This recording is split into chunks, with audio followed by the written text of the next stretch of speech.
that's a good question. I'm sure everyone has sort of quite personal reasons for doing it, and mine sort of equally so in a way. I grew up in the northeast of England, in Teesside, somewhere that used to be all about manufacturing and engineering.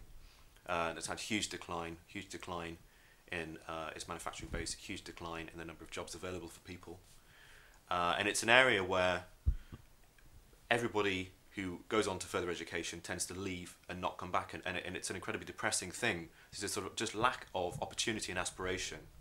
And that's when I was young, at school and at sixth form college, that was the thing that I just felt more strongly than anything else. You'd find that we were having to deal with layer upon layer of new bureaucracy, and after a while you think, well, I'm doing something, but if I want to actually change it, I have to be part of that system of change, and I have to be a lawmaker.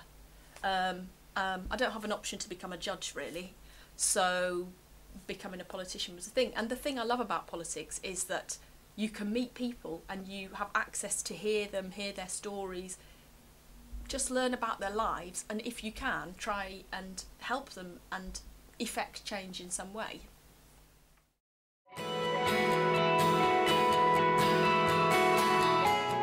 Our economy is the absolute #1 issue. We all know that. There's an enormous deficit. We've been we're in a worse state than we have ever been. And if we don't do something about it, the effect is going to be on you and me, on people who are paying their mortgages. Mortgage rates are just going to rocket. If our finances are in a mess, we don't have the money to invest in schools, to support our military. So I think that sorting out the economy is the biggest issue that we need to get on top of right now. People are saying that we have got to make cuts and we've got to do them quickly. The good thing, well, it's sad for us as taxpayers, is that New Labour has been so incredibly wasteful and has run a government which is not at all on good business principles, that there's a lot of waste that can be cut out very quickly. We need to have funding for the NHS so that we can raise standards of care, so that we can compete with the rest of the world in terms of cancer care, where we lag behind at the moment. We need investment in our schools, we need better teachers.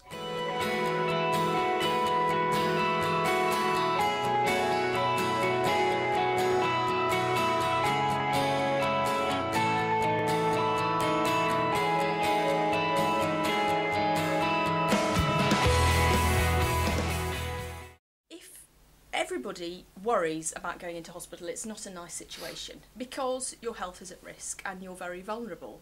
If you have on top of that, you're worrying about, am I going to be fed properly? Is somebody going to look after my personal hygiene needs? Are people going to contact my family? Am I going to be treated with respect? That just adds to the stress. People have been telling me on the doorstep that they're even afraid of having to go to Tameside Hospital, and they'd rather go to nearby Stepping Hill in our neighbouring borough. There are problems in the NHS which David Cameron's been talking about, and I think that there are perfect examples of it locally here. The examples where money isn't getting to the front line and people aren't really being taken care of. It's not a question of the hospital not ticking the right boxes and doing the things that Labour want them to do, because they are. They're meeting the targets, and they're meeting some targets that other hospitals aren't. But people don't feel like the hospital is really taking care of people. I've been to a public meeting about this, and I don't feel that the management team are doing what they ought to do.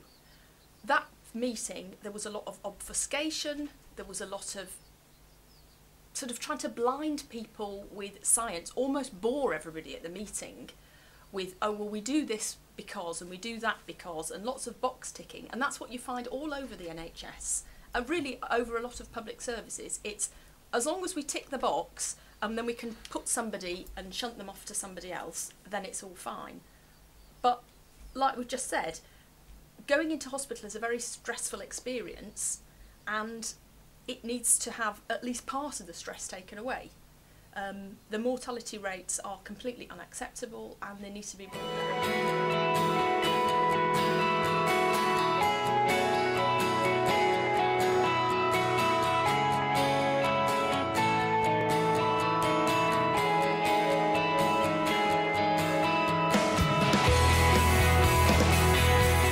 Tameside General's had it. The hospital, the mental health, and the hospital itself. out of 100%, it's got 4% out of 100. Your council tax, what's going on in the town centres, like all these lampposts and everything that we don't agree to. Public spending, really. They're spending more money than they've got. And that's what the hospital is. It's put up and shut up. We're load, all we are at that hospital is guinea pigs. We're a load of guinea pigs, walking guinea pigs.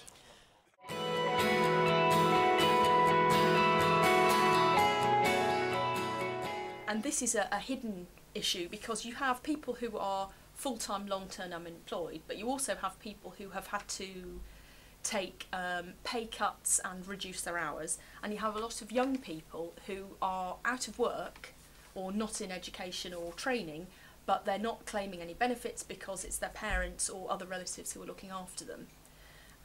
So even if you're not part of the official statistics, you are disenfranchised and put apart from the general public, and that is something that's come up a lot, especially, as I said, when I've been talking to younger people. I've been out of a job now for a hell of a long time, struggle getting work. I did find a part-time job, then was told that I wouldn't get any help for it. Went to the job centre and they said, well, it was my own fault because I picked a part-time job instead of a full-time job. Well, I couldn't understand that. But that was the only job you could get, a part-time job? Yep. That was the only job I could get. And then they said that you hadn't helped yourself? Yep. I should have just had a full-time job or stayed on job seekers because I ended up worse off. So that is really, what you're telling me is you're being encouraged not to go out and work, but just to stay on benefits? Well, that's it. So many are at the job centre.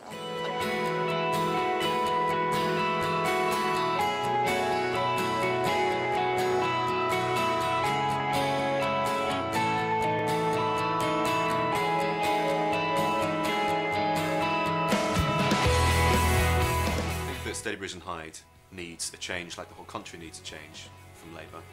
But it doesn't just need a change, it needs an absolute fresh start, something that's a completely new beginning.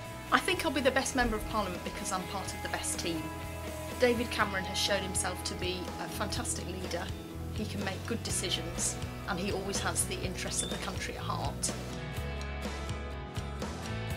David Cameron's consistently shown himself to be on the ball with issues, such as expenses issues. He was there before Brown. Brown was very quiet about it. Cameron was on the ball, he acted, he was decisive. And that's what you wanted a Prime Minister ultimately.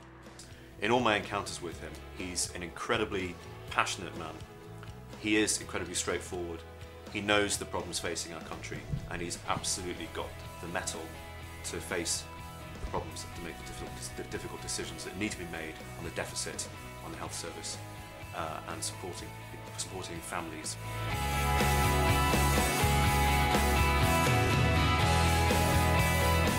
I think they're the only party that will help the small businesses, and so many people are suffering in this recession. They need as much help as they can get, and to me they're the only ones that can help. I think David Cameron has shown himself from when he became leader. First of all, he is a very empathetic person. Very much has been made about his background.